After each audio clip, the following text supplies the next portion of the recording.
BS বা BRS খতিয়ান অনুযায়ী জমির মালিকানা দাবি করা কতটুকু যৌক্তিক?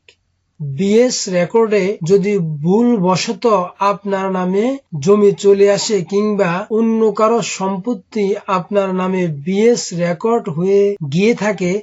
তাহলে আপনার কাছে যদি যথোপযুক্ত কোনো ডকুমেন্টস দলিলপত্র না থাকে, তাহলে আপনি উক্ত জমিটির বিএস রেকর্ড অনুযায়ী মালিকানা দাবি করতে পারবেন না। আরেকটি বিষয় হচ্ছে, আপনি বিএস রেকর্ড অনুযায়ী জমির মালিকানা দাবি করতে পারবেন যদি আপনি উক্ত সম্পত্তিটি আপনার পৈতৃক ওয়ারিশ সূত্রে মালিক হয়ে থাকেন এবং সিএস, এসএ, আরএস এবং এই বিআরএস পর্যন্ত সমস্ত খতিয়ান এবং কাগজপত্র যদি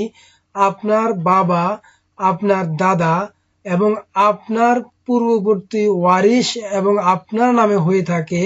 তাহলে আপনি বিএস বা বিআরএস খতিয়ান অনুযায়ী আপনি সম্পত্তির মালিকানা দাবি করতে পারেন। অন্য কারো সম্পত্তি ভুলবশত যেভাবেই হোক আপনার নামে রেকর্ডভুক্ত হয়ে গিয়েছে, তাহলে